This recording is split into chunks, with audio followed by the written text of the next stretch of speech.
لیکن فی الواقعہ مسیح مردوں میں سے جی اٹھا ہے۔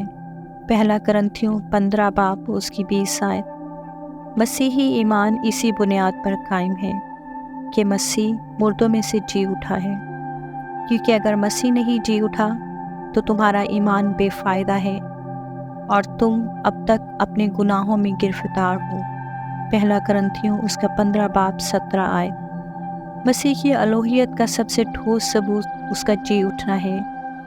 وہ پاکیزگی کی روح کے اعتبار سے مردوں میں سے جی اٹھنے کے سبب سے قدرت کے ساتھ خدا کا بیٹا ٹھہرا۔ رومیو پہلا باب اس کی 4 آیت۔ اگر وہ جی نہ اٹھتا تو اس کی الوہیت پر شک کرنا معقول ہوتا۔ مزید یہ کہ مسیح کے اختیار کا دار و مدار اس کے جی اٹھنے پر ہے، کیونکہ مسیح اسی لیے موا اور زندہ ہوا کہ مردوں اور زندوں دونوں کا خدا ہو۔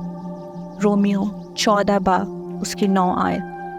ہمارے راست باز ٹھہرنے کی بنیاد بھی اس کی موت اور قبر پر غالب آنے پر قائم ہے، کیونکہ وہ ہمارے گناہوں کے لیے حوالہ کر دیا گیا اور ہم کو راست باز ٹھہرانے کے لیے جلایا گیا۔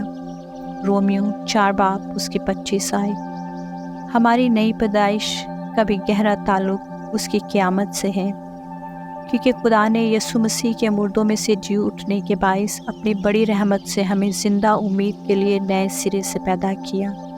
پہلا پطرس اس کا پہلا باب 3 آیت۔ اور ہماری اپنی قیامت کی بنیاد بھی اس کا مردوں میں سے جی اٹھنا ہے، کیونکہ اگر اسی کا روح تم میں بسا ہوا ہے جس نے یسوع کو مردوں میں سے جلایا، تو وہ تمہارے فانی بدنوں کو بھی اپنے اس روح کے وسیلہ سے زندہ کرے گا جو تم میں بسا ہوا ہے۔ رومیو 8 باب اس کی 11 آیت۔ اگر مسیح جی نہیں اٹھا تو ہم بھی نہیں جی اٹھیں گے، لیکن اگر وہ جی اٹھا تو وہ جو مسیح میں سو گئے ہلاک نہیں ہوئے، بلکہ وہ جسم سمیت جی اٹھ کر اپنے خدا کو دیکھیں گے۔ یوں نئی پیدائش سے لے کر جلال میں داخل ہونے تک کہ ایماندار کی تمام برکات کا دار و مدار مسیح کے جی اٹھنے پر ہے۔ اس لیے ہمارے نزدیک یہ ایک نہایت اہم حقیقت ہے کہ فی الواقعہ مسیح خداوند مردوں میں سے جی اٹھا ہے۔ آمین۔